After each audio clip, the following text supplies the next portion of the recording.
Bem-vindos ao quarto episódio do Game Talk. Eu sou o Mike e hoje vamos falar sobre a pirataria através dos tempos. Até já, pessoal!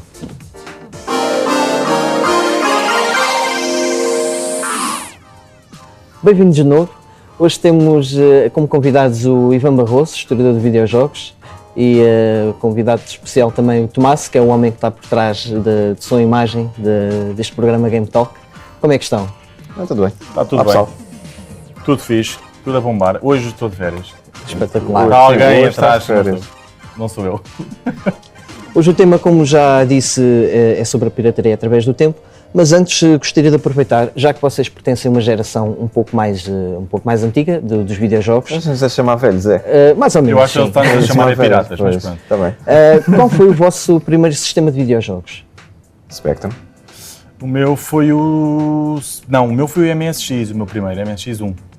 Portanto, O bastante Philips, da antigo. Philips. Da Philips. O Sim. VG, que é 8020, não é? 8020. Sim. Sim. Tinha as setinhas, todos tinham os MSX, tinham todas as setinhas. Aquilo era uma máquina. Porque, pronto, eu tendo em Itália, não era um Spectrum. Mas eu também tive um Spectrum depois. E na altura, 48. como é que faziam para comprar os jogos para esses sistemas? Não se compravam os jogos na altura. Comprava-se jogos. Comprava-se jogos, mas sim. não eram Não eram... oficiais. Não eram oficiais, eram cassetes. Por acaso era uma pirataria mais bem feita que hoje em dia. Hoje em dia é tudo na internet, não é? Na altura eram cassetes que comprávamos nas lojas. E na altura a pirataria era toda fidedigna, se é que se pode usar este termo. Todas as lojas vendiam essa pirataria, todas faziam a cópia exatamente e faziam fotocópias ou branco e preto ou cores, dependendo Era da quase loja. legal, não era? Sim. Mas era quase legal, sim. Havia até cá uma em Portugal que só vendia jogos de Spectrum, que era a Astor Software. As capas eram todas iguais, depois o gajo escrevia lá à mão, ou a máquina de escrever, qual era o título do jogo que tu ias comprar. Mas era uma coisa quase... Para nós era legítimo, Exato, porque tu ias à loja, exatamente. Ias à loja, compravas a por 100 cassete. 100 ou 200 escudos, pronto, e depois dizias, o que é que querias? Eu quero Manic Miner, sei lá, quero o Dale Thompson Decathlon, quero o Match Day. E o gajo dizia, então olha, vai dar uma volta, daqui a 10 minutos está pronto. Mas como pagávamos, não achávamos que fosse pirataria. Sim, para nós aquilo era Era um jogo que, oficial. que era uma versão mais barata porque não tinha a capa ou não tinha manual, mas para nós era legal na mesma, portanto. E na altura, se quisessem arranjar os jogos originais, como é que faziam? Mas aí é que está, é que não havia, Exato. não havia a noção Não. que aquilo não era original. Só anos muito, se calhar, depois Haviam com o versões, eBay. para mim eram como versões. Sim, A versão mais cara e a versão mais barata. só anos mais tarde, quando eu fui assim ao eBay, comecei a ver coisas lá fora, comecei a ver, a minha capa do Turtles não é assim. Não é assim, exatamente. A minha é um bocadinho Sim, mais... em grandes caixas que vinham depois as Sim. caixas mais elaboradas e não sei o quê. Não era só uma cassetezinha com a fotocópia do jogo. E olhava para aquilo e depois, afinal eu andei a comprar este tempo todo jogos piratas. Pois. Havia até um certo desconhecimento por parte dos compradores Do de que consumidor, estavam sim, a sem comprar dúvida. algo feito. É porque também, repara uma coisa, não havia legislação a dizer que aquilo, Exatamente, era isso. pirata, portanto qualquer loja podia fazê-lo. Só muito mais tarde, para aí nos anos 90, que se viu realmente legislação a dizer que não senhor, o que vocês estão a fazer é cópias piratas, é que isso começou realmente a deixar de ter efeito. E começou-se a ver, por exemplo, a Portidata, deves-te lembrar disto. Sim. A Portidata foi das primeiras empresas legítimas a querer entrar nisso e até dizia, diga não à cópia pirata, tinha assim umas campanhas e tinha umas coisas a dizer, manuais em português. Para nós era tipo, uau, manuais em português. Porque até Que nem tínhamos manuais até à altura. Depois, Existia um processo de exploração do próprio jogo. Que era um processo que fazia parte do jogo, não é? Portanto, nós comprámos o jogo, não havia manuais, às vezes havia 2 ou 3 setinhas, e nós era a exploração, tem de explorar aquele jogo.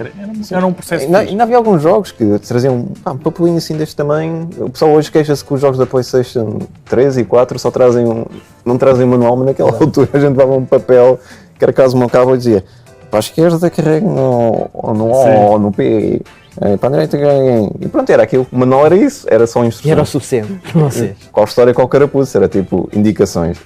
A título de curiosidade, vocês têm noção mais ou menos qual é que seria a diferença entre comprar um jogo original e um jogo pirata? Mas, assim, Agora, sabendo mais tarde, né, que na altura não... sim, provavelmente não se a gente for saberiam. pagar pelo mercado britânico, eles até tiveram assim uma série de empresas que faziam os budget games, ou seja, os jogos cada vez mais baratos, não é? Para não ser full price, que eram feitos pela Mastronics, por exemplo, que fazia muito isso, a Ocean também tinha os seus Hit Parade, e realmente os jogos eram 1,99, 2,99, 4,99 libras, não é? Hoje para tocar em euros hoje seria que é 15 euros. 15 euros, Pá, e, sim. pá, e nós estávamos a pagar 100, 200 escudos por jogos. Se calhar que se hoje fizéssemos a conversão entre o escudo e o euro, se calhar estávamos a pagar aí 5 euros, se calhar. Eu não tinha muita noção dos jogos reais, quanto é que Sim. eles custavam, porque lá está, pensava que aquilo... Mas isto na fase das cassetes, depois vem outras fases, mas sim. Sim, as disquetes também eram um bocado assim. Eu acho que realmente os únicos jogos originais que estavam a ser distribuídos em Portugal eram aqueles que vinham com os packs. Vinha, por exemplo, o pack do Spectrum do 007, trazia a pistola. Exatamente. Trazia o jogo original. Sim. Ou trazia o jogo das Tartarugas Ninja. Ok, pronto, era o jogo Mas original. mesmo assim nem aí havia grande diferenciação por parte dos consumidores sempre, entre distinguirem o que era o original do copiado. Havia sempre, Não, para nós aquilo era tudo original. E eu gostei, era Sim, tudo. eram várias versões. Portanto, Era uma podemos- versão mais elaborada e uma menos elaborada. Podemos aqui concluir um bocado que a pirataria era banalizada até por desconhecimento do público. Sim, pá, até tu estavas nas lojas, eu lembro-me desta história, não sei se quer passou a mesma coisa, tu ias lá, tinhas às vezes um dossiê com umas fotocópias ranhosíssimas, tu tentavas perceber os screenshots em fotocópias que não se percebiam nada e normalmente o pessoal até dizia, é da Ocean é bom, ou é da Sim, US, ou da ou US Gold, exatamente. então vou comprar, mesmo não saiba o que é, ou então estava um gajo ao teu lado e dizia, olha, já cheguei a ser bacana e tal. E pá, depois podias fazer cópia e o gajo que fazia a cópia depois dizia, mas olha, agora não vais fazer cópias em casa, não é? Vais dizer aos teus amigos para virem aqui e não fazerem a cópia ilegal, que na verdade era com o homem com o gajo. Eu faço a pirataria das minhas cópias piratas, é? Exato. Porque na altura não havia muitos sistemas de estéreo, ou muitas pessoas que tivessem sistemas de estéreo que conseguissem fazer uma cópia pirata. Sim. O duplo deck era... O duplo deck não era massificado, portanto, como é hoje em dia, não, como era Sim. uns anos depois e uns Sim. anos mais tarde. E então também havia eles tinham essa vantagem, porque, investiam num duplo deck e faziam as cópias. Existia às vezes até cassetes, isto mais à frente também, de 900 KB, de 90 minutos, Sim. cheias de jogos. Cheias de Depois jogos. dizia que os gravadores tinham aqueles contadores, não é? Dos números, do número não sei o que é o jogo X. Então tu chegavas lá, andavas a cassete para a frente até aquele número, depois metias play e jogavas, carregavas aquele jogo e assim era interessante, aquilo era mesmo... Sim, é pirataria ao máximo. Ao máximo, Era ao tipo máximo. um mixtape de jogos. Exatamente. Yeah. E depois também havia aquelas coisas tipo, as cassetes de ferro. Cassetes de ferro que eram as piores e depois Sim. é que partia-se. E depois, a pirataria tinha coisas engraçadas, tipo, tu partias a fita e depois ias, colavas Colavas um um bocadinho. folhinho de fita Às vezes cola. dava, às Às vezes dava. Entretanto, havia assim uma série de estratégias que os gajos utilizavam. Mesmo tipo como estás a dizer, de ferro, portanto havia uma fita mais cara, uma fita mais barata, enfim. Já viram lá quase um mercado para... Era um mercado massivo mesmo, de contrabando, deste software. de assistência ao contrabando, não é? Exatamente, de assistência ao contrabando. Não havia piratas porque todos éramos piratas. Exatamente. Basicamente era isso. Estou avançando um bocadinho no tempo, já nas consolas mais populares, como a Nintendo e a Master System, como é que era feita a pirataria nessa altura? Já era um bocadinho mais difícil, correto? Uma coisa muito curiosa, por exemplo... Vais ter que me ajudar porque consolas hardware, tu nunca jogaste muito até a PlayStation, não foi? de consolas não, só a PlayStation. Mas eu lembro-me, por exemplo, uma coisa deves-te lembrar, que era a gente chamava os cartuchos das consolas cassetes. Sim. Porque estávamos habituados à cena do Spectrum. E aquilo foi um bocado confuso ao princípio. Então isto não dá para copiar. E nem todas as lojas vendiam. E os preços eram muito caros, porque passámos de 100 a 200 escudos para 5 contos, assim no mínimo. Eu lembro 5 contos, 4,990. É mesmo as disquetes do Amiga, não é? Que também faz ali, é ali do mesmo tempo e o pessoal... Nós cá em Portugal sempre fomos muito computador por causa disso, porque era fácil, o gajo copiava aquilo num instante. E quando aparece assim a Mega Drive e o Game Boy, houve ali um período assim um bocado estranho, que nós não sabíamos. Uma fase de transição um bocado assim, que, ambígua. Sim, foi muito, muito estranha, mas que havia... Mas por acaso para o Game Boy, por exemplo, havia jogos piratas, aqueles jogos que em vez de Game Boy só diziam Game, Exato, como estão aqueles dois ali em frente, que dizem só conhecia. Game, e que nós na altura também não sabíamos que era pirata, pensávamos que são jogos normais. Eram bem feitos, não é? Sim. Eram réplicas muito bem feitas. Para nós era normal, era tudo normal, não havia coisa como se calhar há hoje em dia que tipo falava-se muito sobre a pirataria. Naquela altura não se falava sobre pirataria porque realmente éramos todos piratas. A única diferença é que as primeiras consolas, a gente chamava cartuchos, aos cartuchos cassetes, e não sabíamos como piratear aquilo. Nem se falava em chips, nem se falava em ROM, não se falava nada. Só sabíamos que aquilo era seguro, até porque havia uma coisa muito engraçada, é que tu metias o cartucho, não é? E o jogo corria logo. E então ficava, uau, isto não é como a sim, Spectrum. não tinhas de estar à espera. Né? Exatamente. Se calhar foi dos melhores choques, e foi porque há a razão quase toda a gente A velocidade de carregamento era... Sim, e depois os jogos também... Sim, não, completamente não. E a capacidade de memória e tudo, não tinha nada a ver. Lembras de ter o Street Fighter para o Amiga? Os lutadores vinham em disquetes diferentes, tipo... Sim, então não me lembro. Era a dança das disquetes. Sim. Uma pessoa tinha que comprar uma drive nova, porque senão aquilo era muda, disquete 1, disquete. Só para a apresentação era uma disquete. Depois saímos da apresentação, era a disquete número 2 e número 3. Acho que eram 3 disquetes no total, o Street Fighter 2. E andavas para ali nas danças das disquetes, para a frente e para trás. Exato, eu lembro-me também teve uma CDTV e tinha 4 disquetes para correr o Street Fighter 2 e aquilo estava sempre a trocar, até com umas cores diferentes. Que era para e no Mortal Kombat nem te vou falar, portanto, que os Finishim tinha uma disquete dedicada aos Finishim. Portanto, tu que sempre querias fazer um Finishim, tinhas que meter a disquete para... Pá, é uma coisa... Mas nós metíamos, com gosto, para ver aquela gráfica, pá, era uma coisa... E foi nestas alturas também se popularizaram coisas como, por exemplo, o RJ. O X-Copy no Amiga. O X-Copy no Amiga. Mas aí eu já sabia que era pirataria. Aí eu já sabia que era pirataria. Exato, porque é um bocado em contraste, as consolas tiveram ali uma fase no início dos anos 90, em que, ou seja, a pirataria acabou por quase desaparecer, entre aspas. Sim. Mas, em contrapartida, para os PCs, para quem tinha PCs, e lá está as Amigas, as disquetes eram facilmente... copiadas. Sim, eu ouvia muito essa coisa. Havia aquela coisa do recreio mesmo, não é? De estar com os colegas e tipo, olha, trocar. Como cromos. Sim, daí o GP Mónaco, exato. Ou o Auto Super Racing. Toma lá o Another World, por exemplo. Sim, e era muito assim. E onde é que se arranjavam as cópias piratas? De ser, falaram em lojas, mas... não havia volta, mas iam à Sinja, era uma coisa assim? Não, havia, por exemplo, as lojas de informática, não é? Vendiam o computador e vendiam também jogos. As lojas de informáticas também vendiam as piratas, em disquetes. Cá em Portugal, por exemplo, aqui na zona de Lisboa, havia ali o Centro Comercial City, ali na zona de Saldanha, havia no Martim Muniz. Sim, e muitas... Devia ser o maior centro de pirataria na altura. E estava muito nos grandes centros, estava em Lisboa e Porto. Em Coimbra não havia assim tanta coisa, havia para aí uma loja, segundo o que me contaram. Então é sempre curioso estares a falar com o pessoal que é de outras regiões, porque enquanto nós em Lisboa estávamos habituados, há pelo menos 2 ou 3 sítios que eu posso ir copiar ou arranjar jogos. Nos outros sítios havia muito menos. Eu lembro-me, por exemplo, com o João Ferranda, que é da Wing Studios, que faz aquele jogo o Falcão vs Aliens. Exatamente, sim. Teve um Commodore 128, que nem toda a gente tinha aquilo. Toda a gente tinha. Então era o gajo da loja que lhe telefonava a dizer: acabou de chegar um jogo, se quiseres vem cá buscar. E o gajo disse que apanhava tipo o expresso para Lisboa só para vir buscar um jogo, porque era tão raro quanto isso. Na zona dele não havia lojas, e ainda por cima para o C120 e 128, que era ainda muito mais difícil de encontrar. Então o gajo vinha logo aqui a correr e copiava logo aquilo.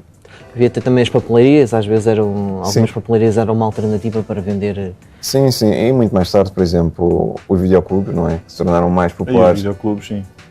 Tinham... Mesmo jogos piratas nos videoclubes? Também. Muito jogo do Commodore Amiga, comprei. Commodore Amiga, sim. Em Odivelas, no famoso Oogie Boogie. Grande nome. Oogie Boogie. O gajo ia lá buscar. O que é que és? Pode ser o Flashback. Está aqui a dizer estes sketches. Ou então compravas vários disquetes que eram tipo ao peso do ouro, tipo, compravas uma caixa daquelas disquetes e fazias duas cópias. Eu no Amiga fazia cópias do... Não estou a dizer que sou pirata, atenção. Sim. Não, fazia cópias do... Com o X-Copy, comprávamos disquetes e fazíamos cópias. Nunca fiz negócio, porque era só para os amigos, nem nunca vendi assim, mas tinha um fornecedor que me vendia as novidades, como as lojas, que inclusive levava umas disquetes a casa, portanto aquilo era um serviço premium. Ele trabalhava o seu trabalho normal, não é? Gostava de computadores e eu pedia aos jogos, ele no final do dia passava com a moto, ele fazia estafeta, passava lá à minha casa e deixava lá as tipo telepisa. É sério, era uma coisa extraordinária. Ele dizia, agora tenho aqui o jogo, não sei o que saiu, eu, traz-me isso hoje. Ele fazia a cópia no dia a seguir, já sabia, tinha lá à porta. Era um negócio como outro qualquer. Era um negócio como outro qualquer. Mas aí já sabíamos que era pirataria. Já tínhamos essa noção. Exato, já começava a haver um bocado mais consciencialização do que era a pirataria. Ou seja, poucos developers conseguiam dar a volta à pirataria. Havia uns que... Eu lembro-me que no tempo do Amiga havia só um que nenhum conseguiu cracar aquilo, que era o The Settlers, que sim. tínhamos que ter mesmo a pessoa que fazia a cópia pirata tinha de nos dar umas folhas com os códigos que nós tínhamos que ter. Ninguém tinha conseguido. Isso foi uma coisa cracar também isso. muito curiosa, é que depois os jogos começaram a ter mecanismos de antipirata. Mecanismos de antipirataria. E então às vezes tinhas de ter o manual e antes de começar o jogo dizia agora vai à página do manual 24, Palavra 2, palavra 2. e tu ias lá ver a palavra, metias e entravas no jogo.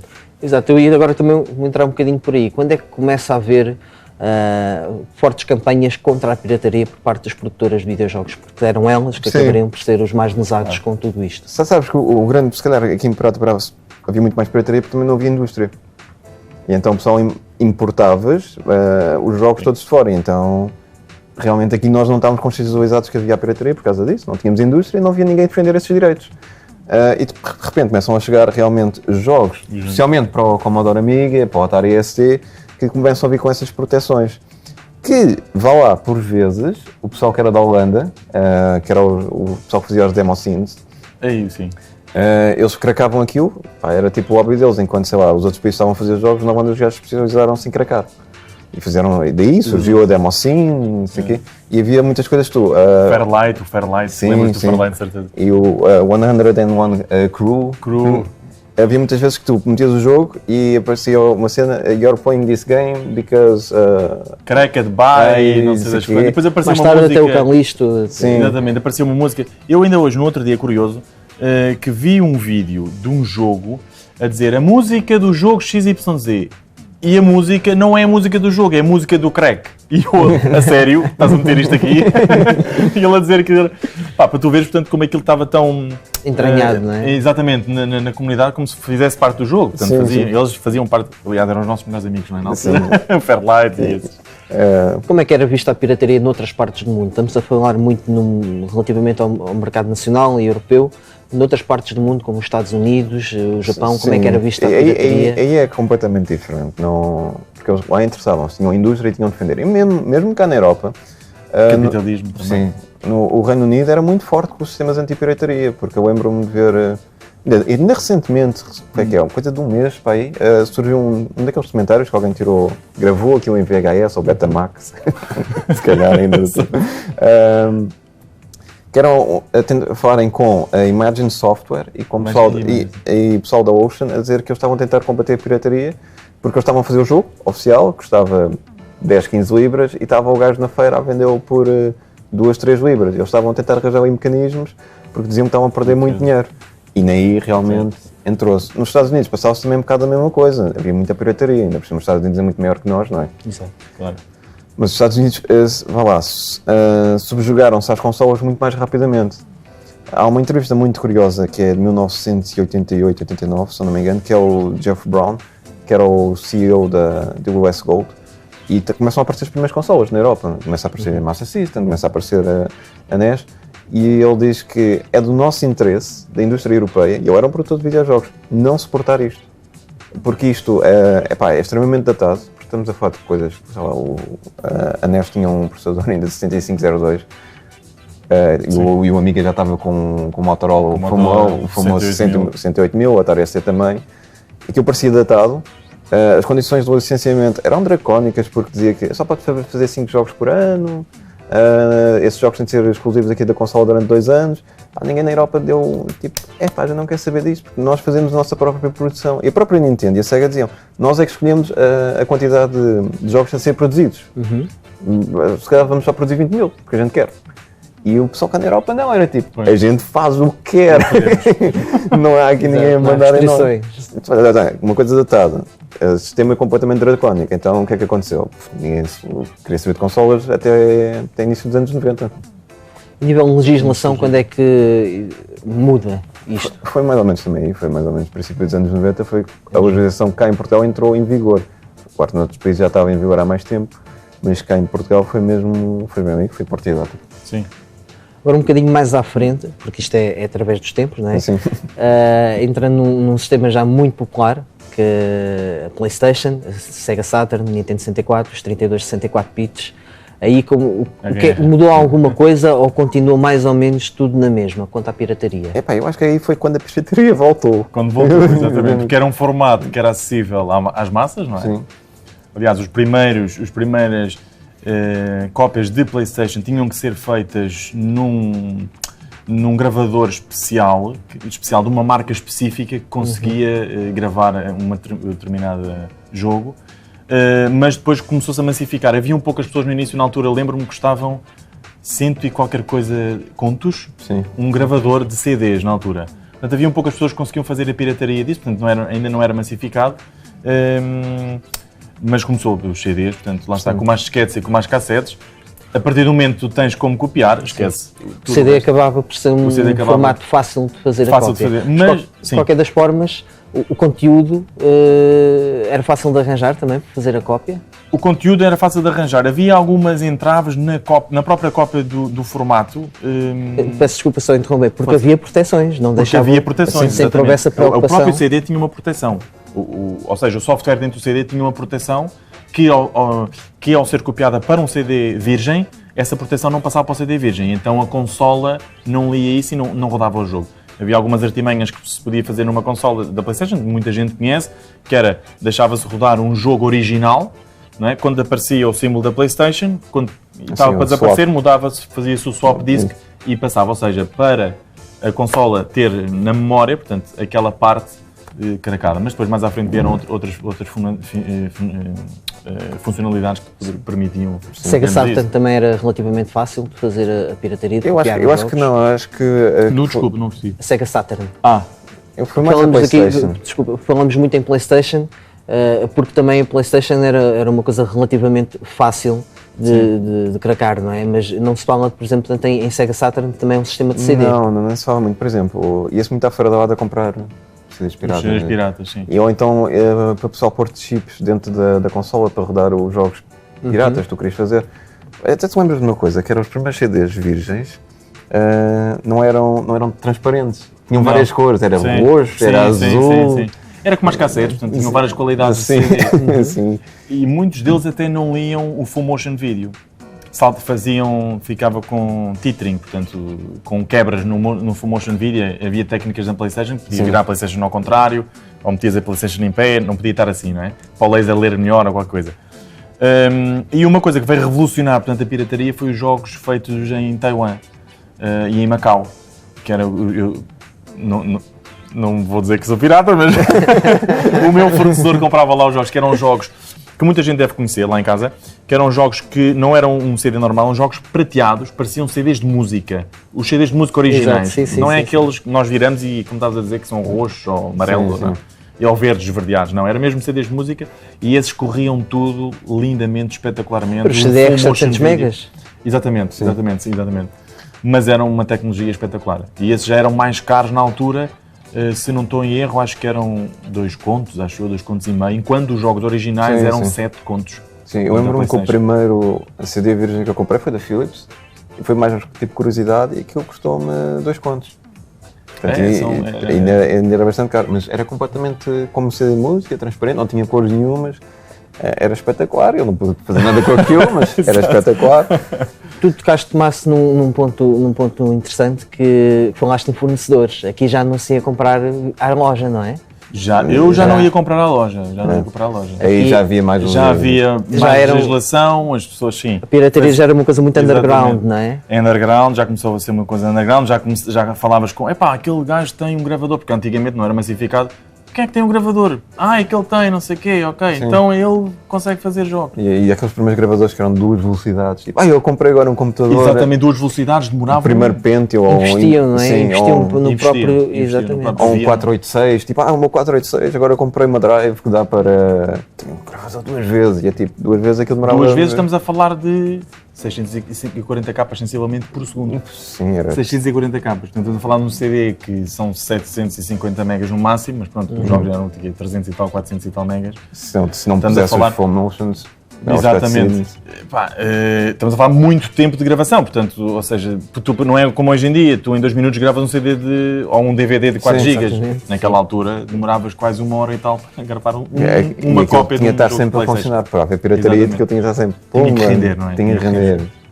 E essa era outra coisa, o rendimento, havia várias pessoas que faziam disso um rendimento, Dinheiro. não é? Havia sim. Aliás- Lembras-te na Feira da Ladra até que havia um gajo que metia os chips, tipo, levavas a tua PlayStation dentro da mochila, Sim. não é? O gajo abria aquilo e ali, ao vivo, o gajo soldava-te o chip dentro da PlayStation. Exato, porque também havia essa diferença em relação, por exemplo, aos Spectrums, tinha que se chipar, tinha que se preparar a consola para ler CDs piratas.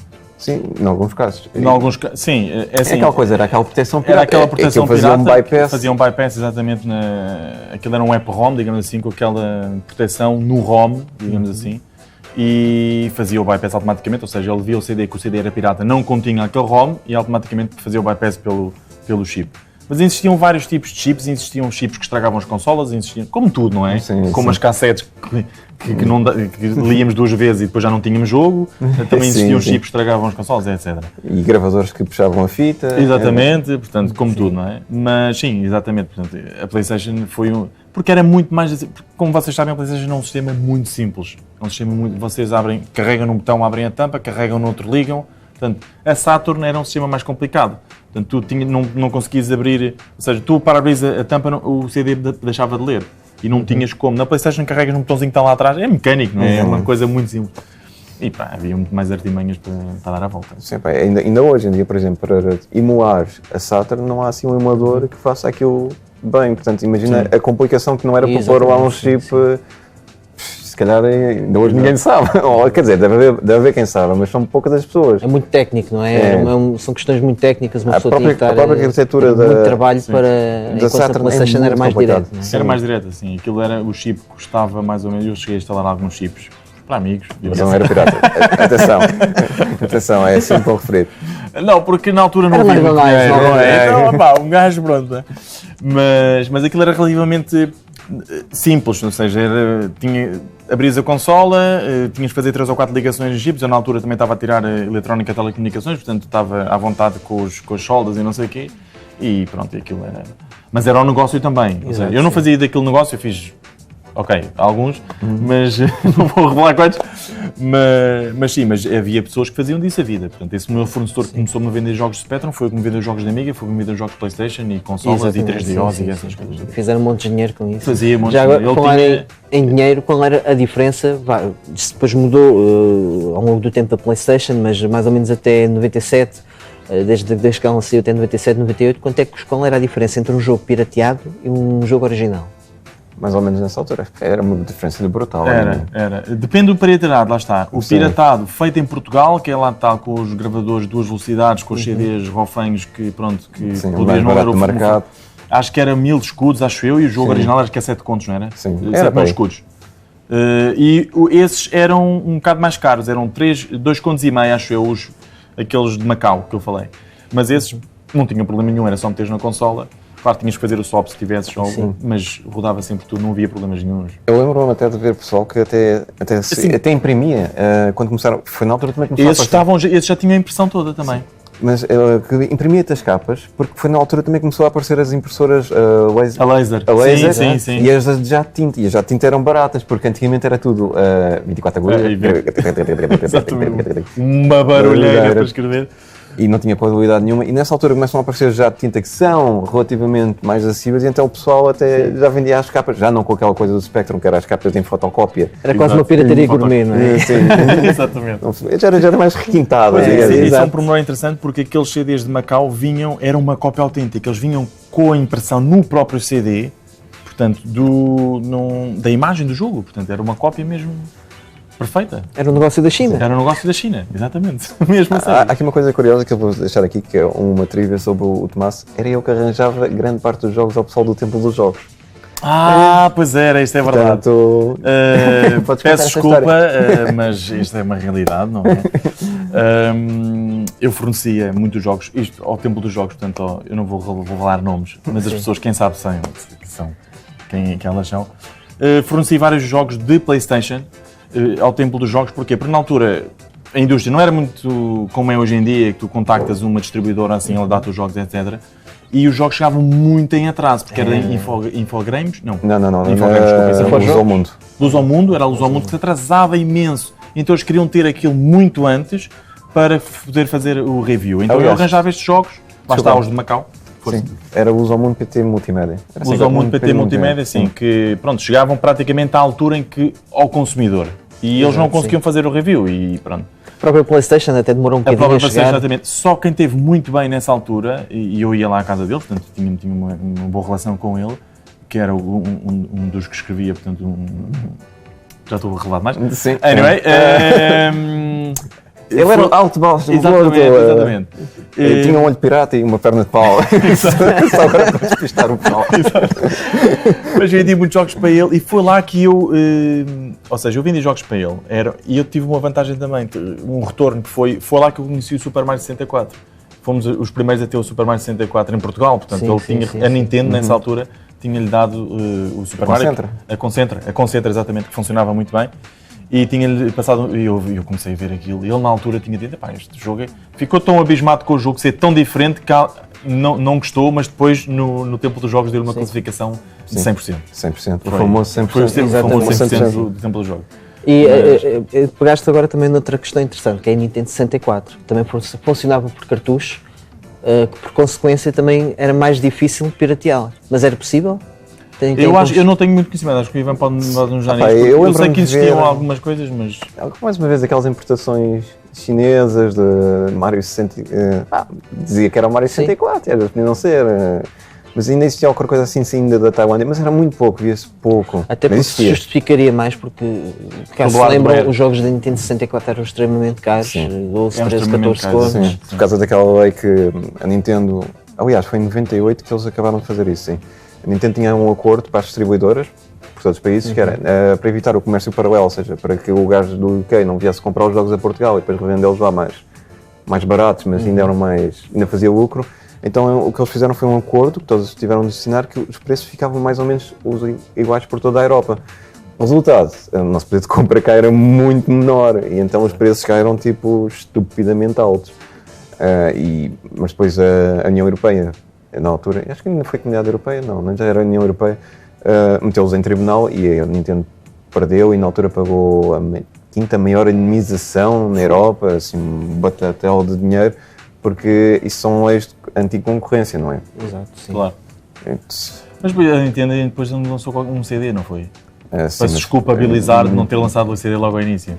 Foi a GameCube. Que vinha em mini DVD. GameCube, exatamente. Sim. Não, mas não havia um adaptador para a Nintendo 64 em meio? Não, havia um que era para cartuchos tipo Zip. Era para cartuchos, ok. Cartuchos Zip, pensei que fosse para CD. Mas foi anunciado que talvez saísse cá na Europa, mas não chegou a sair, que era a 64 DD, Disk Drive. Disk Drive, é isso. Só uma última pergunta antes de irmos aqui para uma pequena pausa. Acham que consolas como a PlayStation foram mais beneficiadas em relação a outras, como a Nintendo 64 e a Sega Saturn, por ter um sistema mais fácil de piratear? Sim, isso era um atrativo para os compradores? Sim. Eu acho que não foi propositado, mas acho que foi um atrativo enorme. Completamente. Eu lembro-me de ir a casa de pessoal que tinha a Sega Saturn e depois, passado uns tempos, já tinha a PlayStation, mas não tinha quase jogos nenhum.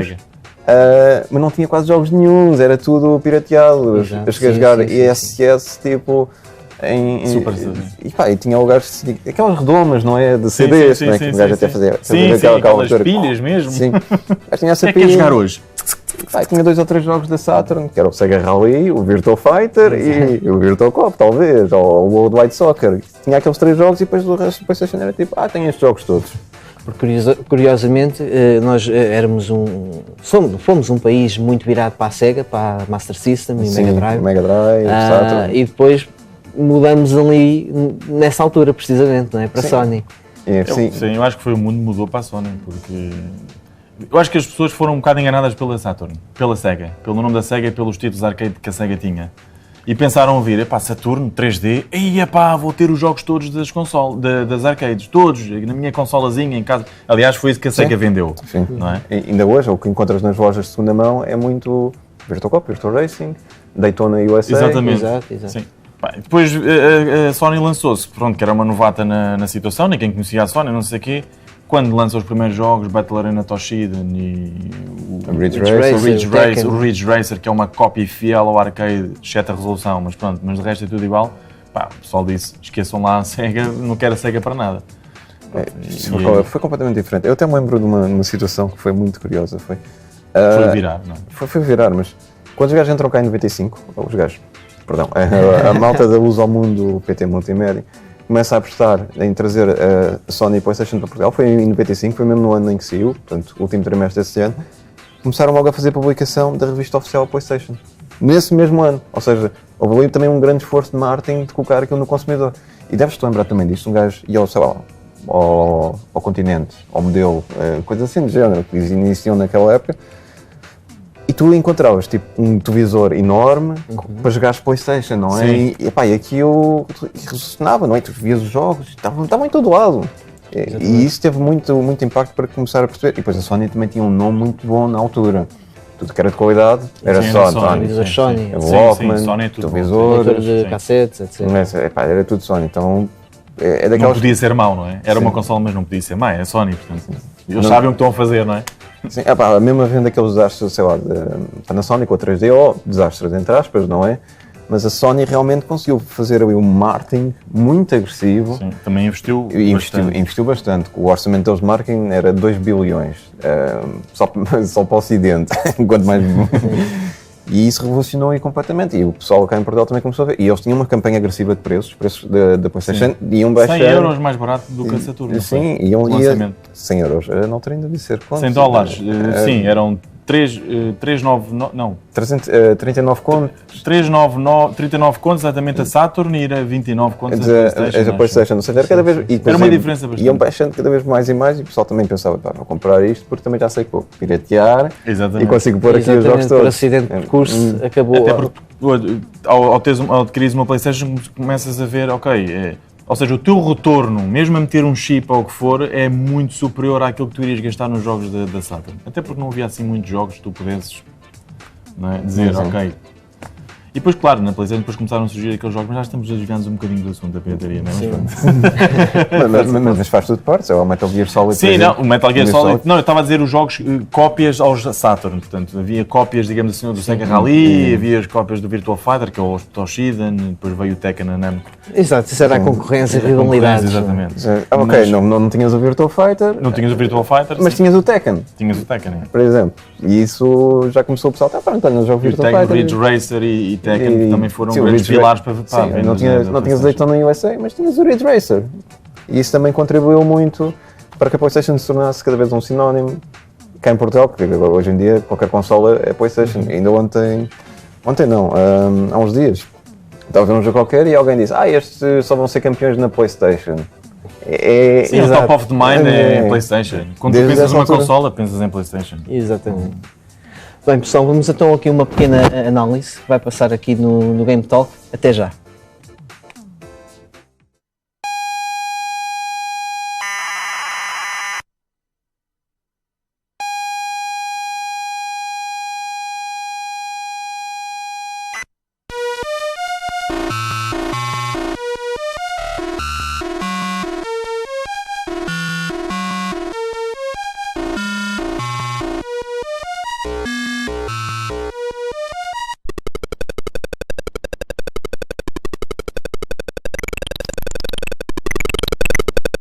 Lançado em 1983, Manic Miner foi um dos grandes sucessos dos saudosos anos 80.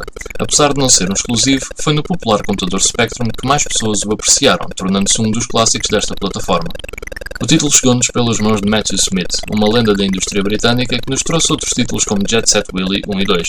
A história é de veras complexa, com uma intriga cheia de reviravoltas. Somos um mineiro chamado Willy que ficou preso debaixo de terra e tem de encontrar o seu caminho para a superfície. Digam lá que não é espetacular.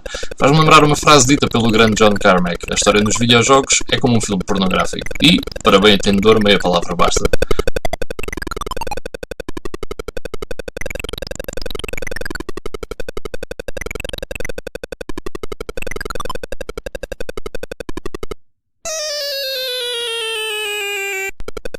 O conceito Manic Miner foi inspirado num jogo anterior chamado Miner 2049ER para o Atari 800, lançado no ano de 1982. Uma das características mais emblemáticas de Manic Miner era ter a música durante o gameplay. Hoje em dia vocês diriam, tá bem, grande coisa, mas na altura era algo que se pensava impossível de fazer no Spectrum. Ainda por cima a extensa banda sonora que tinha 2 músicas eram composições clássicas conhecidas. Ainda que nos dias que correm a música pareça horrível para os que não tiveram ligação com esta era dos videojogos, a verdade é que as músicas e os sons de Manic Miner têm muito significado para os jogadores da altura.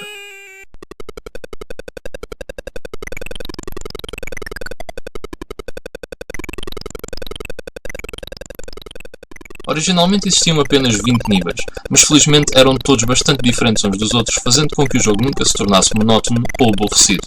Neles temos de apanhar todas as chaves, de modo a abrir-nos o caminho para o próximo nível. A longevidade acabava por ser grande devido a ser um jogo desafiante, onde os saltos tinham de ser precisos e não podíamos fazer grandes erros devido ao número limitado de vidas disponíveis.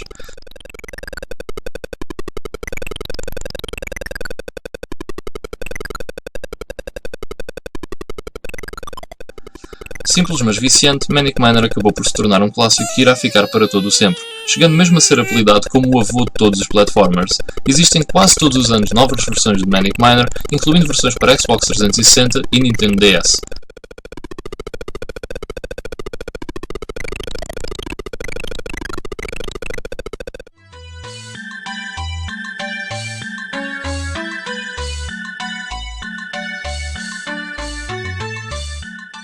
Escusado será dizer que se tornou também num dos jogos mais pirateados do Spectrum, existindo mais conversões piratas do que originais.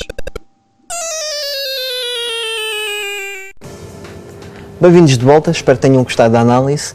Vamos continuar aqui o nosso tema da pirataria através dos tempos. Tivemos a falar da era PlayStation e do retorno, não é, da pirataria, do auge, acaba por ser um bocadinho o auge da pirataria, esta época, correto? É mais o regresso. Regresso. Parece aquelas coisas tipo dos filmes. regresso. O regresso do retorno da vingança final. Acaba por voltar em força. Nessa altura houve quem tivesse beneficiado da pirataria na indústria. Na indústria ou na como indústria. particular? Como particular, acaba por ser um bocadinho óbvio que... Bem, o meu fornecedor, para te dizer, isto é real, ele comprou uma casa e um carro à pala disto. Porque ele é das poucas pessoas que tinha contactos em Macau, que ele recebia às centenas, 200 jogos por cada remessa em Macau. Tinha familiares em Macau. E eles compravam-lhe os jogos e mandavam-lhe os jogos. Não sei que artimanhas é que ele fazia, sei que ele não pagava alfândegas. Portanto, ele chegou, porque, repara, ele comprava, eu depois vinha saber quanto é que custava cada jogo. Ele vendia aquilo a 2,5 contos e cada jogo custava 500 escudos. Portanto, vejam lá... Tinha 500%. 500 escudos, 500%. Portanto, há muita gente que ganhou muito dinheiro com isto. E ele ganhou muito dinheiro com isso. Portanto, sem dúvida, comprou um carro, depois, mas o carro, bom, estou a falar, na altura foi um Alfa Romeo Não foi nenhum novo, Peugeot. comprou uma casa, enfim, um apartamento. O Alfa Romeo também não lhe durou muito tempo. Exato, isso é verdade também. Mas pronto, sabes como é que é? Era quase um... Detalhe italiano e tal, e não sei o quê. Era quase o gangster americano. Exatamente, o gangster americano. Mas sim, mas havia muita gente. Isto porque eu conheço pessoalmente. Agora, eu calculo que tenha existido mais casos, obviamente. Sim, então por aí, sei lá, noutras cidades é capaz de ter acontecido mais vezes. Sim. Coimbra, Covilhã, que eram sítios mais pequenos e que... Sim, onde Só havia que- menos recursos, digamos assim. Devia haver alguém que vinha a Lisboa ao Porto, comprava uma grande Certeza. remessa e depois ia lá revender pelo triplo do preço, provavelmente. Mas ganhava-se dinheiro com isso. E com este retorno da pirataria, houve novas políticas contra a mesma? Houve alguma coisa que tivesse sido feita? Alguém que tivesse percebido, ok, isto está a tomar proporções assim um bocadinho perigosas, vamos lá ver se conseguimos fazer aqui mais qualquer coisa. Sei lá, através de denúncia, prisão... Epá, eu nunca conheci. Nunca conheci. Ninguém tem dessa. Eu estou preso por... Ao mesmo Porque que não existia fosse sempre casos- uma desculpa, como existe, aliás, nos CDs de música, penso eu que ainda existe, é que tu podias ter uma cópia do teu próprio jogo. Exato, Fazia backup, o chamado um backup. backup, não é? E isso levava aqui, em... ou seja, a autoridade perdia a conta. Como é que podia calcular se tu tinhas uma cópia ou tinhas centenas de cópias daquele backup? Se tu tivesses apanhado com uma cópia de backup na mão, meu amigo, eu tenho ali o jogo. Pronto. Deve ser. E Eu vi não acontecia uns muitas quantos. vezes porque eles já tinham. Era cópia da cópia, mas. Sim. Eu vi umas quantas vezes o pessoal fugir na Feira da Ladra, tipo com... Sim. Vem a Ramona! Yeah, Apanhava fechava um aquilo estilo, tudo, fechava aí e uns assim a vai. correr, parecia o Óbico, é o... Nunca mais. E a nível internacional, tem conhecimento de que tenha existido assim ações mais duras perante os piratas? Eu não acho que houve assim ações mais duras. Houve, depois foi as empresas que faziam jogos a tentarem arranjar mecanismos De defesa. de defesa. Por exemplo, o primeiro Quake, se eu não me engano, eles tentaram fazer um mecanismo para o primeiro, que era, tu compravas o jogo e depois tinhas de comprar a licença para desbloquear o resto do conteúdo que lá estava lá dentro. Mas o jogo estava dentro do CD. Ou seja, o pessoal eventualmente aprendeu a cracar e começam, estamos a falar da altura em que aparece a internet. Sim, o Quake Arena, depois começou o Quake Arena, o Napster, sim, e já compensava se sacares 1 ou 2 megas de um crack, já não era assim tão difícil quanto isso. E tu compravas realmente a versão na loja, chegavas a casa, dizia, deixa-me sacar o crack, se calhar à noite. Sim, ou por vezes até utilizavas mesmo o jogo do teu colega, que era original, metias o crack e ficavas com o jogo para sempre. Sim, também. E houve aí se calhar um período muito mais interessante de medidas anti-pirata das produtoras que deram completamente um tiro nos pés, não funcionaram. Sim, não funcionaram. Eles tentaram de tudo e mais alguma coisa, desde... Estamos a falar dos manuais, desde dos códigos, desde cracks, desde chaves, mais para software talvez, uma chavinha hardware que metias no computador pelo serial port, naquela altura não existia USB, em que e depois ligavas o computador e ele via que estava lá a chave na serial port e autenticava-te o software. E estou a falar para o Lightwave, mas havia também... Sim, havia também, por exemplo, havia aquela coisa muito chata, por exemplo, tu metias um jogo em CD e aquilo só instalava parte no computador e tinhas que usar sempre o CD. E havia o crack no CD. Exato. O famoso crack no CD. O famoso crack no CD que tu instalavas. Exato, que era um EZE que não te chamava ao CD. Ao mesmo tempo que falámos muito aqui na questão da PlayStation, mas já aqui entrar nos 2000, né, no novo milénio, também o PC foi muito usado com a pirataria. Era prática comum. Ninguém comprava quase jogos originais para PC. E ainda por cima, nessa altura, as velocidades da internet começam a ficar mais rápidas, tens fornecedores de internet que realmente dão-te, só pagas X por mês. Na altura começou-me a dar alguns certos gigabytes por mês, ou seja, é a guerra dos gigabytes entre as operadoras, não é? Para fazer, porque tinham plena consciência que tu ias à internet sacar, portanto. Sim. O Napster. O Napster, o Emule, o Napster, sim, para a música. O caso, assim, muitos. Começou a aparecer mesmo em força, foi mais ou menos nessa altura que... cada vez mais fácil, quase que já deixou de ser necessário o fornecedor.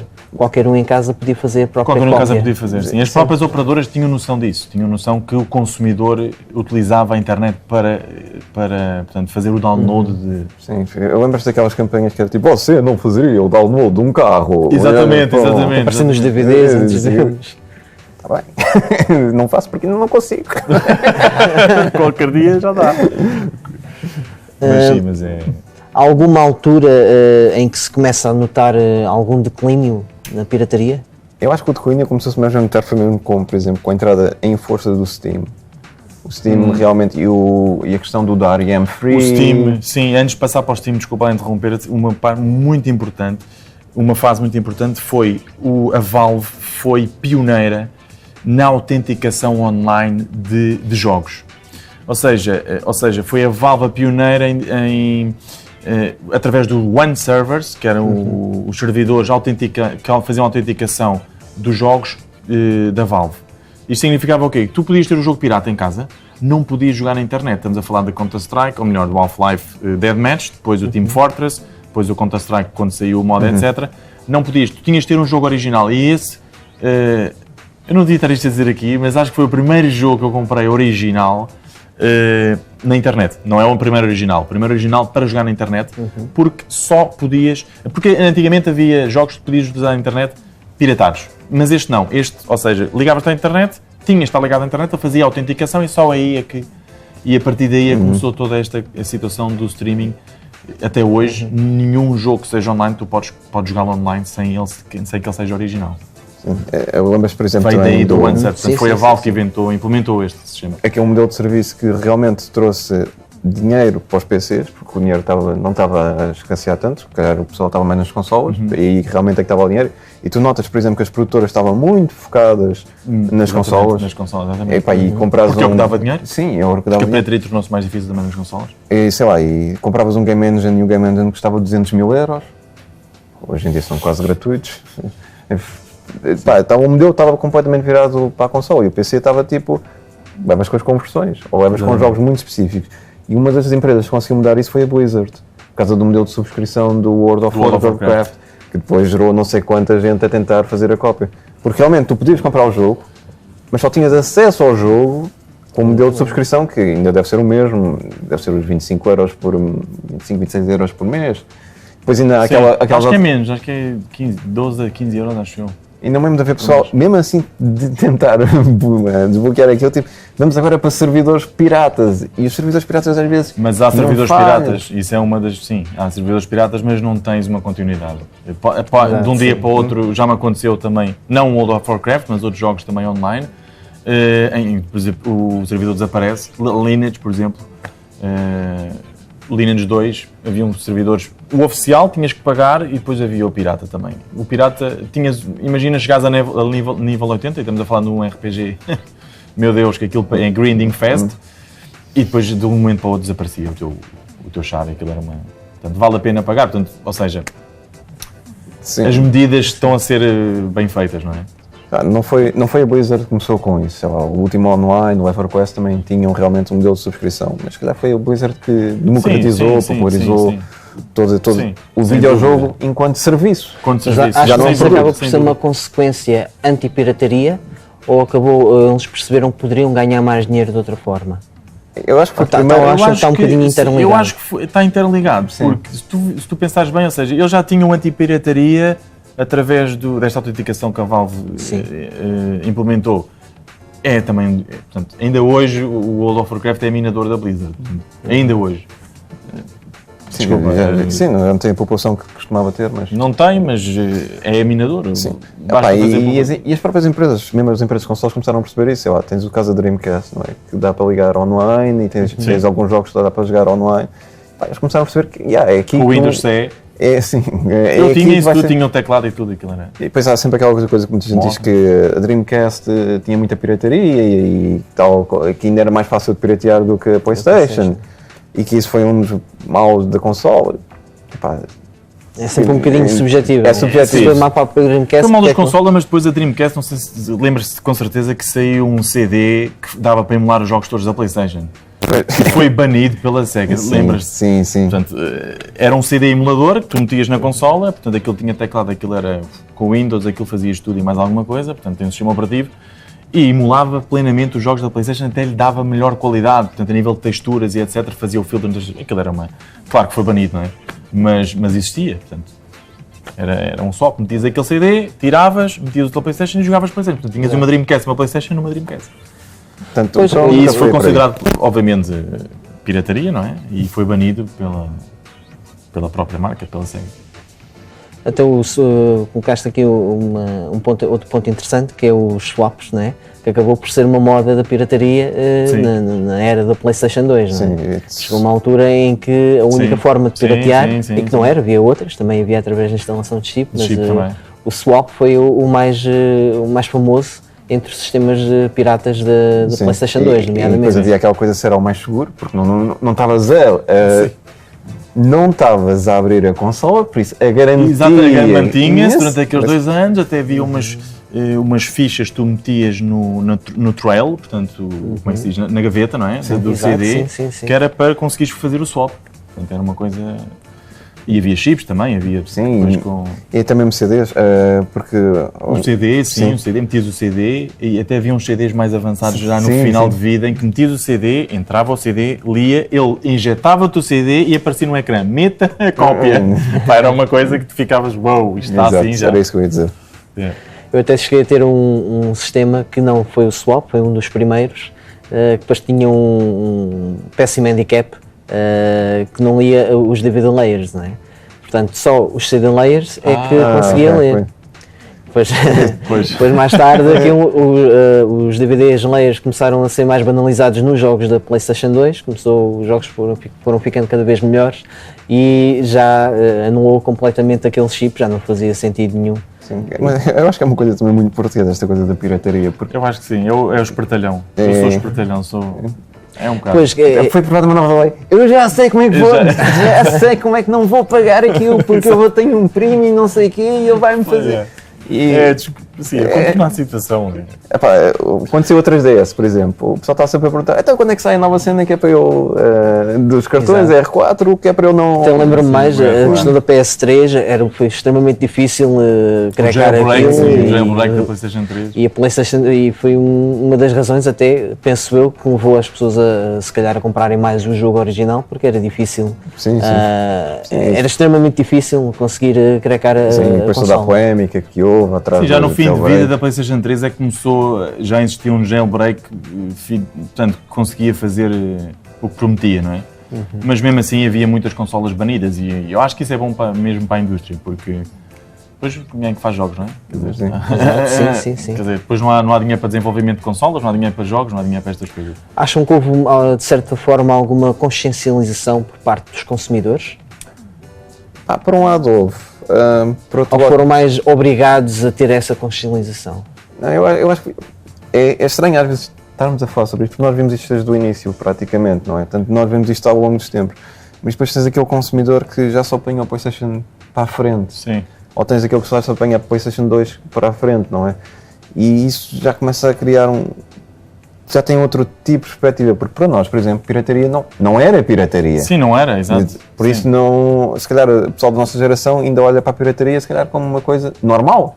Sim. E está à espera que ela exista. Sim, existe e vai continuar a existir. E se calhar agora nem sequer se importa muito pagar, porque até tem algum peso na consciência, fui pirata durante tanto tempo. Nem, agora compro todos os jogos, não é e compro Sim, consolas e não uso pirataria. e o mercado está mais competitivo. Está mais competitivo e também as coisas são diferentes. Porque também percebo as coisas de um...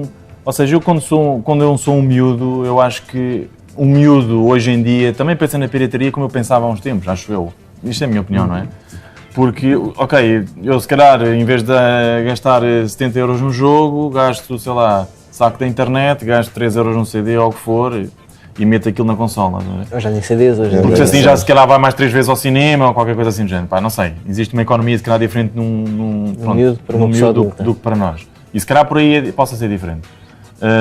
Mas hoje em dia sei que existe, não a uso porque pronto, acho que não há necessidade Sim, agora de usar. O mercado também está tão competitivo. Sim, está tão competitivo. Até porque ajuda, ou seja, eu acho que é à custa daqueles que não fazem pirataria que existem jogos bons de se jogar hoje em dia e existem sistemas bons e inteligentes, não é? Sim. Porque Também estou a perceber... Também era miúdo, quer dizer, agora também estou a perceber as coisas de outra forma, não é? bocadinho abrandado no sentido de, se calhar já não sai tantos jogos tão bons por mês como saíam, se calhar, há 10 anos atrás. Não que Sim, seja nós isso uma estamos coisa agora, má. por exemplo, a falar aqui de Portugal, não é que nós passamos por esta fase, mas nós agora já estamos numa fase em que não estamos no meio da indústria, mas estamos quase lá. Estamos lá nos subúrbios da indústria. Se for, sei lá, a Rússia, a Jugoslávia, a pirataria lá ainda é muito forte, especialmente a de PC. Exatamente. Não existe, mesmo no Brasil, não é? No Brasil também é muito forte. Mas se calhar, conforme as coisas vão chegando ao consumidor e ao que também tem essa consciencialização, essa coisa que estás a dizer, Exatamente, consciencialização, sim. também começas a pensar, também não me custa assim tanto, se calhar, dar, sei lá, agora por este Humble Bundle dou 10 euros e se der, até dou mais, dou 10 euros, em vez de dar só o tal euro e venho buscar mais jogos. Não é assim tão difícil. E se calhar antigamente também os jogos bons também eram muito poucos, não é? Tipo, isto para coisas da Ocean, isto para coisas do CSGO, não sei o quê. E hoje em dia tu estás bombardeado constantemente. Tu há jogos bons, se calhar que ainda nem os tocaste. É verdade. Ainda nem toquei no Shovel Knight, por exemplo, Sim. e sei que é dos melhores jogos que deve estar aí no mercado.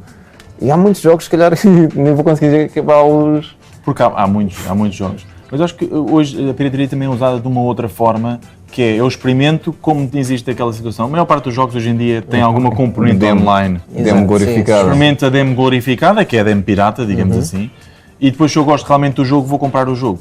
Portanto, eu conheço, não foi o meu caso, porque foi-me oferecido o Project Cars, mas tenho pessoas que sacaram o jogo, gostaram do jogo e compraram o jogo, porque querem jogar online com os amigos e não sei o quê. Portanto, eu acho que também existe essa componente. E o mercado está competitivo. Exatamente. Sacam o jogo para experimentar, porque o demo nunca demonstra, o demo é sempre aquele feito ao máximo, o melhor nível. Porque é que acham que o melhor nível do Battlefield 3 é o metro ainda hoje é jogado? Era o nível do demo, quer dizer, eles metem o melhor no demo, que é para tu ficares e ludibriarem-te para comprares o jogo.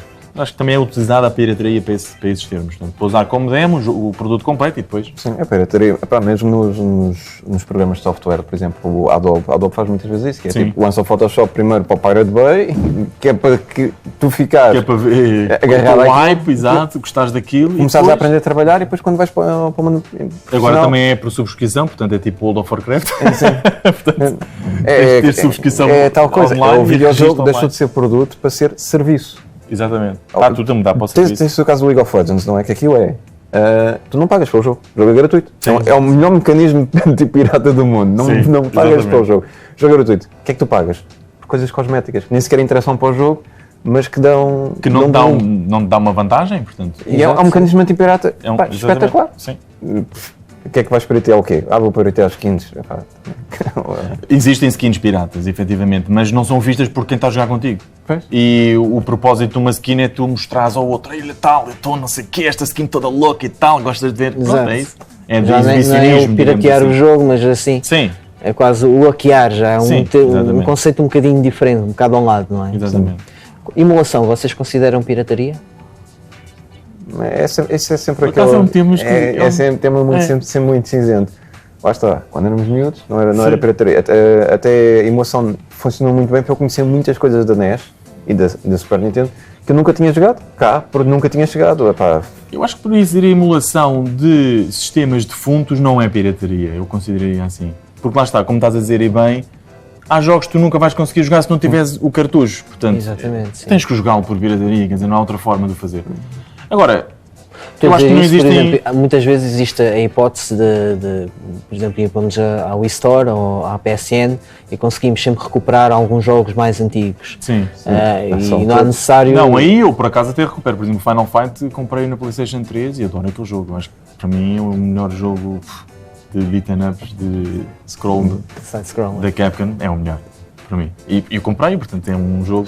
E tendo havendo essa hipótese, porque estamos Havendo essa a hipótese, gastar sim, o dinheiro, sim. não é? Enquanto Sim, na sim. emulação, não. Talvez sim, seja havendo sempre esse- essa. Na Wii acontece muito isso, não é? Os jogos clássicos. Sim. Ou- Na Wii, na Nintendo. Pega, por exemplo, no Castlevania Symphony of the Night, até há uns anos atrás, até sair aquela versão bónus saiu na PSP, não é? Tu tinhas de ir, a única forma de tu jogares aquilo era ou gastavas uma grande nota no eBay ou emulavas. Vai, emulavas. Pá, e às vezes só queres jogar um bocadinho, não, Só conhecer o jogo, não é? só conhecer o jogo. E para isso serve. E também estamos a falar de um jogo que é um grande clássico, que merece ser jogado e merece ser comprado, mas entretar, como o Ivan Cordeiro dizia num dos programas anteriores do Game Talk, eu não vou estar um mês sem comer só para jogar o casamento. Por isso é mais ou menos isso. Os emuladores dão sempre jeito nesse aspecto e realmente tu consegues jogar coisas que nunca terias acesso, mas quando tu gostas mesmo, tu investes. Eu às vezes gosto de... Exatamente. É demos quase Fica glorificados. sempre uma espécie de bom senso por trás de. Sim. Não é? Um dia hei de ter um Castlevania Symphony of the Night, quando não gostar tanto como dar o meu braço esquerdo, mas... o braço esquerdo é este. Falar de hoje em pirataria faz algum sentido? Desculpa, não percebo. Hoje estivemos a falar Sim, portanto, sim. da pirataria outra vez, ao longo destes tempos. Falar de hoje de pirataria, como se falava na altura da PlayStation, como se falava na altura do Spectrum, faz algum sentido? Diz-vos alguma coisa? É aquela coisa, na Rússia, países da Mas aqui em Portugal, estamos aqui em a falar Portugal já estamos mais ou menos no meio subúrbios, subúrbios da indústria, se calhar já não faz assim tanto sentido, se calhar ainda há aqueles gajos que ainda estão à procura, como é que eu vou emular agora os jogos da 3DS com este cartão? Ou melhor, tentando tentando transformar a pergunta de outra forma. A mentalidade do português, quando sai um jogo novo, pensa, como é que eu vou cracar isto? ainda acontece, por exemplo, tens o caso do Witcher 3, não é? Ainda acontece, sim. Acho que ainda o acontece. pessoal estava todo a dizer, quando é que isto sai no Pirate Bay, um crack como deve ser? Ou quando sai um novo FIFA, ou quando sai um novo PES. Depois temos um problema também nestes jogos novos, é que depois eles lançam um jogo, e tu sabes disso, que é, e uma semana a seguir lançam um patch. Sim. O patch devia ser não lançado preferia. com o jogo, só que eles lançam um patch na semana a seguir, que é para evitar as pessoas, para não insistirem no crack. E tentam assim afastar as pessoas que tenham Exatamente, sim. o jogo, portanto, Quem tem o original completo. sabe. Exatamente. Quem não tem- Mas olha, por exemplo, estamos agora na altura dos Steam Sales. Aí o Steam Sales agora está ao rubro. Sempre que o Steam Sales está ao rubro, há o pessoal que vai comprar os jogos, porque já está lá os DLCs todos, já está os updates todos. Exatamente. E Compra o pack todo. E compra o pack todo. O Steam é extraordinário nesta forma, é que conseguiu com que o PC saísse um bocado do seu estado, não vou dizer moribundo, mas havia uma expressão que tu deves te lembrar que ainda vai voltar outra vez, que é aquela que é o PC está a morrer. E estava a morrer porquê? Por causa da pirataria, porque a pirataria é muito forte, e então as empresas não se focavam no PC, preferiam fazer para consolas, que era mais seguro, mais lucrativo, e neste momento, graças ao Steam, tens uma revitalização do PC, e agora até tens aquelas guerras que foi no nosso primeiro episódio, o PC versus consoles, não é? Exatamente. Já tens essa guerra ali a acontecer. Já voltou outra vez a fazerem... Eventualmente vamos passar outra vez pelo PC está a morrer. É cíclico. Claro. É cíclico. Mas neste momento tu consegues ver que o Steam conseguiu fazer isso magistralmente. Sim, Tu consegues fazer com que o público não se importe de pagar, lá está, porque é competitivo. O Steam, basicamente, antigamente tu ias à internet, ok, hoje o que é que eu vou jogar? Ias à internet, ias ao Emule, ou qualquer site torrents, ou umas coisas quaisquer. Hoje em dia vais ao Steam, tens uma apresentação fixe, os gajos contam-te o que é o jogo, tens lá users a dizer bem ou mal, tens no fundo um sentido de comunidade que te dá um feedback sobre um determinado jogo que tu podes comprar ou não. E tens bónus especiais. Tens bónus e tens... eu acho que é uma mais-valia, sem dúvida. Sim. Foi como estás a dizer, foi uma manobra espetacular. Da parte da Valve. Criar o Steam. A Electronic Arts tentou fazer a deles e o Ubisoft também. Sim, mas a Electronic Arts... E não consegue. Eu sou um bocado viscerado contra a Electronic Arts, porque foi considerada 2 vezes a pior companhia do mundo. Sim. Será que este ano também vai ser? Eu acho que sim. Para o tricampeonato. Tem de ser. Carrega a Electronic Arts. Voltando só um bocadinho atrás, só recuperar uma questão que entretanto perdi aqui por um tempo. A pirataria acabou por prejudicar de alguma forma alguma empresa em específico que tenha saído mais prejudicada? Houve muitas empresas que foram prejudicadas nos anos 90, especialmente. Que tenham dito, hoje não existimos devido à pirataria. Eu li um artigo teu qualquer sobre isso. Sim. Houve algumas... Sobre algumas que faliram mesmo? Porque eram pequenas, tinham distribuição pequena, os jogos eram bons, mas o pessoal não os comprava. Ia todos buscá-los por pirata. Muitos dos casos aconteceu até que a Electronic Arts e a Ubisoft iam a... Não foi o Codemasters, não? Aconteceu isso? Não, a Codemasters manteve-se, ainda existe hoje. Então foi outra. Mas, por exemplo, a US Gold e a Ocean, por causa de processos de fusão e complicações, fundiram-se e desapareceram, não é? O US Gold era um grande nome, a Ocean era um... A Ocean Gold, este jogo é bom de certeza. Sim, a Ocean era maior que a Electronic Arts, e estamos a falar a nível europeu, estamos a falar de mundial. E depois desapareceu por causa de um processo de fusão que eles fizeram.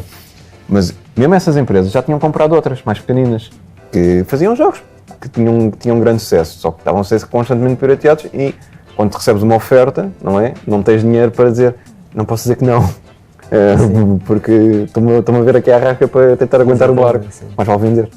E isso aconteceu muitas vezes. Ok, só mais 2 questões antes de fazermos uma pausa técnica e irmos às questões do público. Vocês hoje optam pelo original ou pela cópia?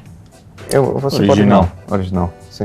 É. E somos piratas antigos e dissemos os dois ao mesmo tempo original. Exato. Estão arrependidos? Não, original. Estão arrependidos por terem optado pela pirataria? Não era pirataria. Não era pirataria. Eu acho que eram outros tempos. É mais fácil, Como não é mais diz o fácil. outro, não é? Eram outros tempos. Não era. Não, mas acho que tem a ver com a idade, acho eu. Porque eu acho que, eu sinto que, lá está, como eu disse, os miúdos de hoje em dia fazem o mesmo que eu fazia há uns tempos, nós fazíamos há uns tempos. Acho que é um bocado por aí. Ok. Temos mais consciencialização disso. Vamos só uma pequena pausa técnica para darmos um pouco de espaço aos nossos patrocinadores e voltamos com as questões do público. Até já.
Bem-vindos de volta. Vamos então aqui a umas questões que o público nos colocou, nomeadamente o Pedro Leite pergunta, pede-nos para desenvolvermos um bocadinho sobre a questão dos DRM, o Digital Rights Management. Sim, isso foi uma coisa muito curiosa. Quando apareceu a primeira vez era horrível. E havia aquelas coisas, por exemplo, de jogos que só podias instalar uma vez. Depois formatavas o computador por alguma razão, não é? Porque os Windows precisam de ser formatados. Até se diz que tens tudo formatado 6 em 6 meses. Exatamente. Olha, agora compras outro jogo. Mas há uma expressão muito curiosa, que é do Ricardo Sesteiro, que é de uma produtora portuguesa, que é a One on One. Eles têm agora o jogo Max and Mercs. E perguntaram-lhe esta coisa também. E ele disse, não vale a pena. Não vale a pena estar a chatear com isso. Eles tinham um jogo antes, que, agora está-me a faltar o nome, mas ele disse que o DRM, a proteção que eles faziam, deu mais problemas ao pessoal para passar o DRM, mesmo que eles compravam um jogo oficial, porque aquilo tinha uma autenticação online e às vezes a autenticação falhava, tinha que ser mandada para o mail, e eles receberam muito mau feedback por causa disso, e ele disse, não vale a pena estarmos a pensar nisso, isso dá mau feedback, as pessoas não gostam, dá muito trabalho fazer, é investimento que se faz que não tem retorno quase nenhum, mais vale ser DRM free e está a andar. É como o Humble Bundle. O Humble Bundle revolucionou também um bocado isso, que era o DRM free, que é, eu posso comprar o jogo até de dar a ti, ou dar a ti, não tenho problema nenhum. Mas tu ficas a pensar, também só custa €1 ou $1, nem sequer é €1, tipo, não custa nada. O Gonçalo Lopes, nós tocámos um bocado no tema que o Gonçalo Lopes pede para desenvolvermos também sobre o Xcopy. Como é que funcionava, para falarmos um bocado mais aprofundadamente? O Xcopy do Amiga? Sim. Isso é interessante. Funcionava como assim? Como é que... um mecanismo. Basicamente... Porque acaba por ser um pioneiro, não é? Sim, era um pioneiro. Aqui basicamente metias o teu disquete, normalmente era bom ter 2 drives, porque assim copiavas logo de uma para a outra automaticamente. Mas se não tivesses, metias uma disquete, ele demorava um bocado de tempo, porque pronto, copiava a disquete toda, metia para a memória, metias outra disquete, ele pedia-te para meteres outra disquete, ele copiava-te automaticamente para a outra e ficava a cópia feita. Havia alguns tweaks que tinhas que fazer, que era para as cópias ficarem bem feitas, mas era um sistema muito simples, era mesmo um sistema muito simples. Precisavas sempre do original? Ou precisavas não era preciso do original, não havia mesmo uma opção exatamente a dizer que não é original. Que é para ele saber, ok, isto não é original, portanto vou meter aqui com uns pozinhos. Mas sim, mas era muito simples, portanto era meteres uma disquete e tirares e meteres a outra e estava copiado. E era mais rápido que o sistema tradicional de cópia de cópia. Era mais rápido. Porque aquilo ia setor por setor, não lia a informação, portanto, sei lá, não lia ficheiro a ficheiro. Por exemplo, no Windows tu copias ficheiro a ficheiro, ele copia-te um ficheiro, pega naqueles setores todos e envia. Aquilo era setor por setor, como está dentro da disquete mesmo. Portanto, os setores, setor 1, 2, 3, 4, 5... Era uma cópia, é um clone, digamos assim. Nem era uma cópia, era um clone mesmo. Sim, Era um era clone. Já agora, por acaso podíamos ter tocado e não tocamos, onde é que se arranjava esses softwares, não é? Não Era podia- com um ritual que envolvia 2 galinhas. Dos galinhas, um porco e um amiga aberto com uma drive desmontada. Depois andavas lá atrás, ololô, Exatamente. ololô, ololô. E aquilo aparecia. Então, basicamente era o fornecedor que fornecia os jogos, que nos fornecia também as Porque isto cópias. não era uma coisa que podia estar ali ao lado do Windows, não é? À venda. Não. Mesmo assim havia algumas revistas que, por Até exemplo, porque havia Windows traziam na altura, isso, mas- tipo em Sim, hardware. exatamente. Contavam uma história um bocado diferente, mas vendiam também o X-Copy como para copiar, fazer o teu Compravas a backup, revista. fazeres a tua... Para fazer um backup, não vai Exatamente. estragar-se. Não te esqueças, fazer o teu backup. Mas pronto, mas era... Qualquer uma pessoa tinha isso. Até a própria imprensa Era da época andava relativamente assim, fácil. em pezinhos do ano. Exatamente. Sobre o assunto. Mas não era muito utilizado por consumidores que criam jogos, no meu caso eu, porque eu fazia cópias para um amigo, sei lá, se ele quisesse. Mas eu não fazia daquilo um negócio, portanto, quem fazia o negócio é quem tinha acesso naquela altura, que era muito, ainda 1900 e qualquer... Não, 1990. Era no século passado. No século passado, exatamente. Esse pessoal não era massificado às BBS, eles iam buscar os jogos às BBS.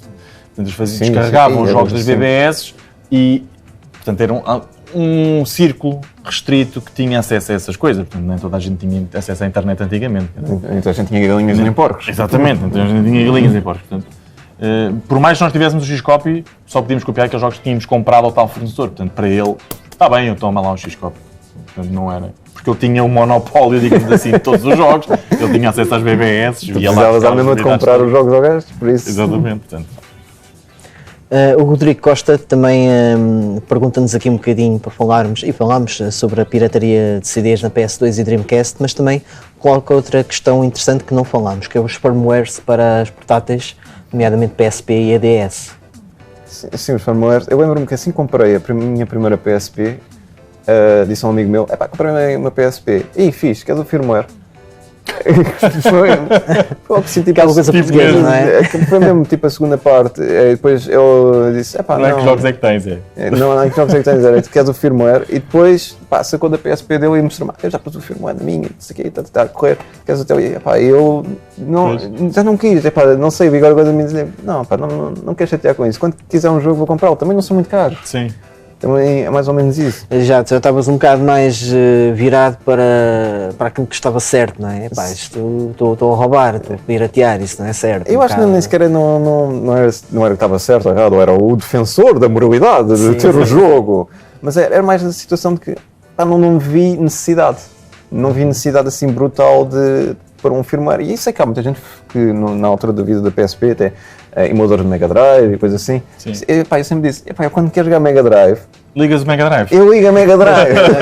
Acabou por também ser, foi muito criado com o intuito da pirataria, mas foi muito utilizado até para jogar outros sistemas, para emulação, Sim, é isso, nomeadamente, é isso. e acabou por trazer talvez um benefício, não é? Porque as pessoas estavam a jogar PSP, mas queriam jogar outra coisa de uma Super Nintendo ou da Sim, PlayStation sim, e acabavam e por também ter Deviam ali ter acessível. um acesso. E até E aquela muitas coisa de vezes até já nem era, filmes. penso eu, hoje em dia já não se vê muito o estarmos a piratear os jogos da PSP, é mais, penso eu, Sim. usa-se mais esses firmwares para a emulação de outras consoles. Sim, até se dizia numa altura que a PSP era a melhor consola para fazer emulador. Apesar da DS também fazer esse trabalho, mas o pessoal dizia que a PSP, claro, estamos em Portugal e estamos Pois. Sony Exato. One, dizia que a PSP era melhor. Pelo menos o ecrã é maior e tem melhor brilho. Nunca fiquei assim muito. Disse, eu se quiser jogar um emulador, eu jogo no computador e não. Sim, não até tenho- porque o emulador não. Eu acho, pelo menos num computador, não tens a mesma experiência que tens numa consola. Sim, pois é sempre aquela coisa do interface, não é? Eu Exatamente. quero jogar nos 3 botões da Mega Drive, não quero jogar nesta adaptação Exato. que tem 6 É a botões. experiência em si. Sim, é diferente. Ok. É tudo. Espero que tenham gostado deste episódio, deste quarto episódio, com o Ivan Barroso e o Tomás. Não percam o próximo sobre JRPGs versus Western RPGs. Até o próximo, pessoal. Até o Tchau, próximo pessoal. episódio, pessoal.